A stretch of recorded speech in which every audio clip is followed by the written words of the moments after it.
Casey Gray here, and you're watching another episode of the Conscious Builder Show. And on today's episode, you are going to be watching some highlights of a conversation between myself and Ottawa hobbyist Andrew Szeto, who does some amazing products with recycled skateboards. And he's also built an A-frame cabin out in the Quebec side, and he's done a quick video about it, a time-lapse video, and he's gotten almost 2 million views on it as of today. So we touch on all of those things and how he's upcycling his skateboards and what he's doing with them and what he has for some upcoming future projects actually. So I really hope you enjoyed today's episode, and if you haven't already, please hit subscribe so you can stay up to date on all the other exciting conversations and projects that we have on the go. What do you think the attraction is? What inspired this whole venture for you? Well, I think the attraction is just like it's like a pipe dream for most people, you know, just to be able to build a simple structure, like have land and build a simple structure on it with your bare hands, right? Like for most of us folks who have become office dwellers and office workers, it's just such a dream, and you know, to even buy land in the first place, then where do I even start? Yeah, it's just something that it was stuck in my brain for years. And then when I finally had a chance to pull the trigger on it, you know, I had a ton of vacation with work, and I was just like, let me try and do this, you know? And I mean, I feel a bit awkward talking to somebody who's so established and such an incredible builder. So you can tear it down to shreds, right? Well, no, that's not the point. That's the whole point is to go out, and a lot of things that we do. Yes, that we build some great things. It's not just me. It's, you know, my team out there making it happen. But there is something different that we put a lot of stuff out there to educate people so that they can go out and build as well, because we get it. It is fun. It's cool to be a part of it. My wife and I are thinking of building our next house again. And she was even telling me that she wants to be more involved with the actual physical building of it, right? To just be able to build something that you know that you're going to be in for a long time. Our son's older, right? So we want to get him involved. So obviously it slows the process down, but it's, you know, as cheesy as it is, it's never about the end product, the destination, so to speak, right? It's how you get there and all the fun things that you do along the way. So, you know, why an A-frame? And and when you mentioned that, you know, I was actually going to bring up, like, the A-frame is just whimsical, right? Like, it's just a structure that, you know, you see in so many like pennants or just like illustrations even, right? And it was just like, I was always attracted to them. And so I figured, why not? And I think that definitely has to do with a big part of why maybe the video is as successful as it is, right? I actually took a look at the YouTube landscape, and I was like, you know what? No one's really built like an A-frame in this way to a certain degree, and just like from start to finish, like 8 minutes, here it is, just compacted and in a simple build, right? I'm not actually building a full house. Like, I think there's wonderful off-grids, one of those channels right now where the couple's building a massive A-frame, and they're killing it, right? So I think it's just a whimsical structure that folks are drawn to, frankly, and I think that attributes to some of the success of the video, but like also why I wanted to build it in the first place too, right? Because this is not your typical A-frame build in terms of what's inside of it, I asked Andrew to describe it for us.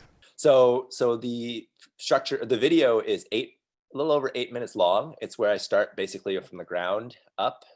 We have a simple plot of land. We go from putting down some of the basic 2x10s or 2x8s or 2x10s.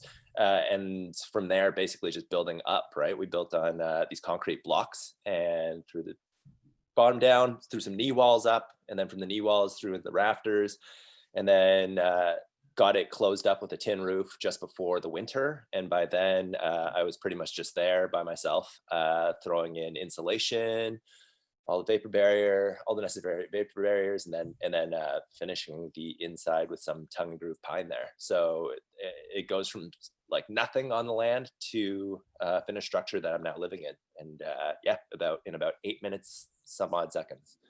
So do you have like electricity in there too, or is it just kind of just the frame? Yeah, just the frame. It's purely off grid. And so, I'm bringing in water every time I go out. And it's a weekend getaway more than anything else. I actually built a barrel outside of it, which is another video too. In that particular barrel, it's not a sauna, but I actually have my I actually have my compostable toilet in there. So that's what I've got there for a washroom. And then I've got a lot of just like battery powered lights for now. Nice. And you did something cool because I obviously watched the video. So you have like rock climbing things in there Yeah. as well, right? So you can climb up basically on an angle. Yeah. So like the big thing for me with this particular build was that it's just like, I have no clue and I'm just going to give it a stab. I have time. Fortunately, I had a bit of savings. So I just decided to go full, as whimsical as I kind of could with it at the time. And one of the things was just like the slope of the roof is, and how long the roof is just like, it's perfect. You look at it, you're like, why wouldn't I build a rock climbing wall there? It's actually very challenging. My friend Rob, he's he's one of the folks who sets at all the gyms in town. So he's got like, for anyone who rock climbs out there, there's like a V0, like it's all bouldering first of all, and it's bouldering. There's like a V0 route up to like a V7 he set, which is just like, it just means it's super challenging, right? Like super tight grips that that are just like finger holds, and unless you're like really skilled climber, you can't really, like, most people fail on it. I haven't climbed the hardest routes in there yet. So yeah, it's got a bit of everything. Very cool. All the stuff that you're seeing Andrew do is actually self-taught. So, well, self-taught to some extent. He went out and he actively looked for the people to learn from. And what he found here in Ottawa was a local wood shop, and this gentleman, Richard, who is pictured in a lot of his videos, is the one who taught him a lot of what he's doing now. And these are like little wood shops where people share tools and they'll share space, share knowledge. And this one in particular does workshops as well. And Andrew's been doing workshops there as well. And I'm sure wherever you are, you can find something like that. Hopefully you can find something like that. If not, maybe you can start one yourself to learn if this is something that you want to get into.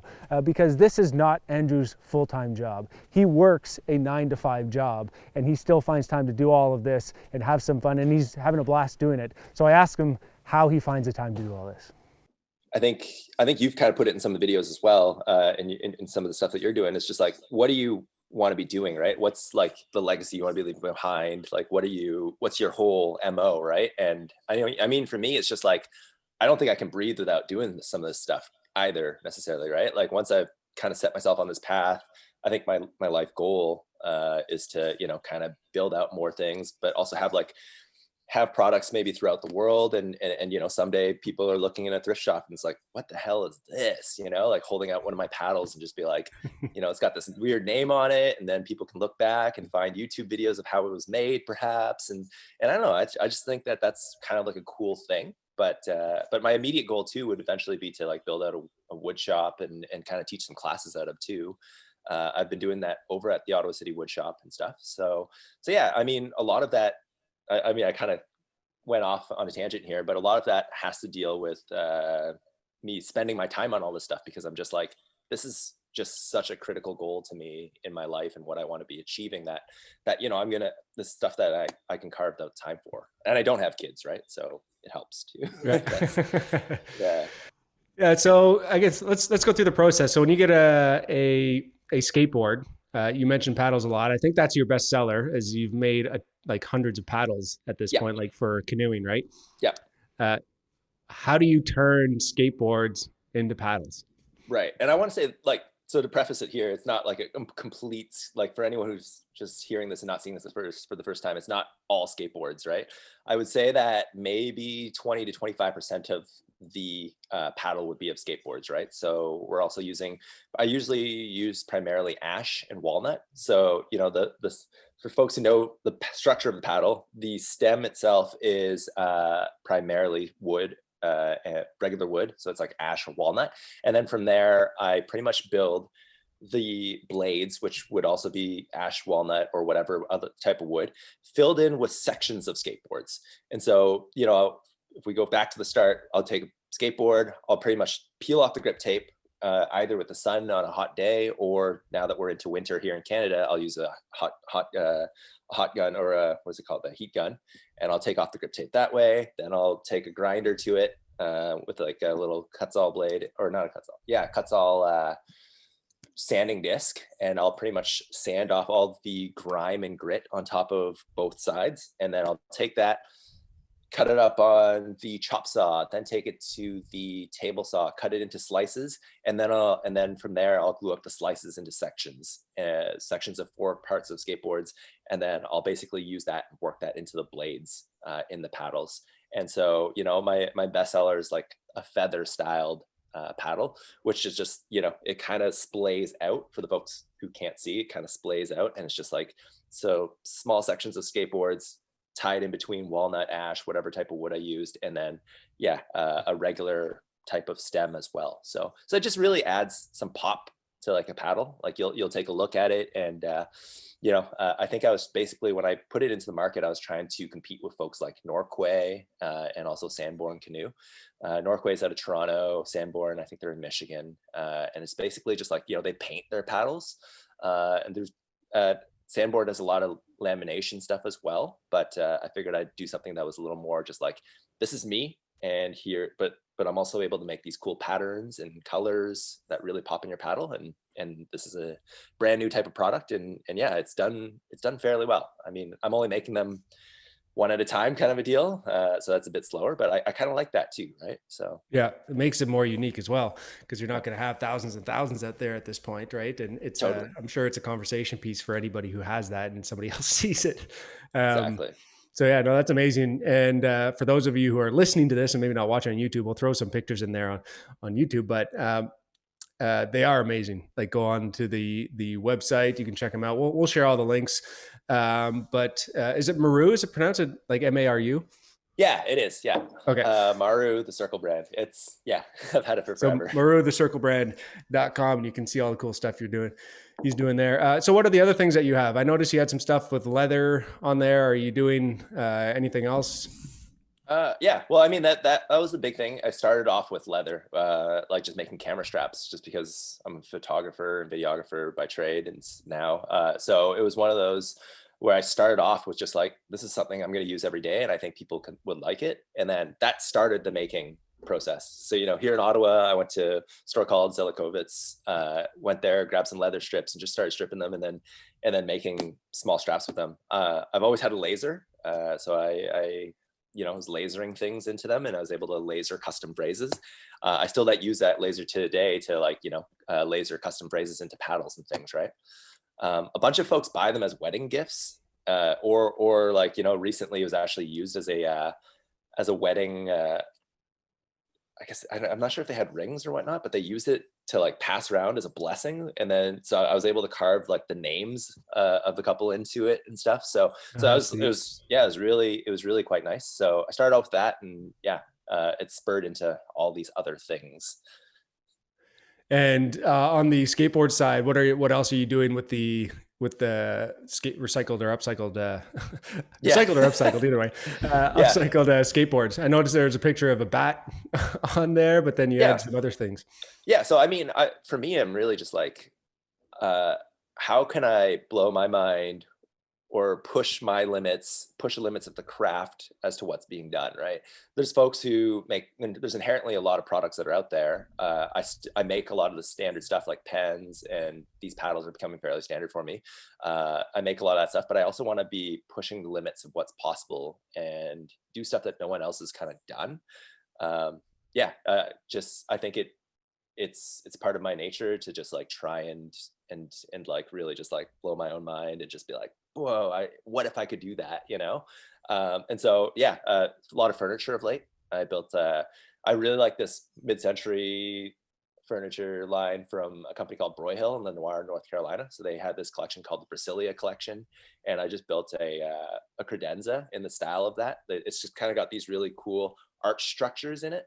And right now I'm building a kerf bent Louis Cube nightstand thing. That's going to be kind of neat. Always just trying to push things is what I'm trying to do. Before we wrapped up, Andrew shared where to view his projects and how to reach him.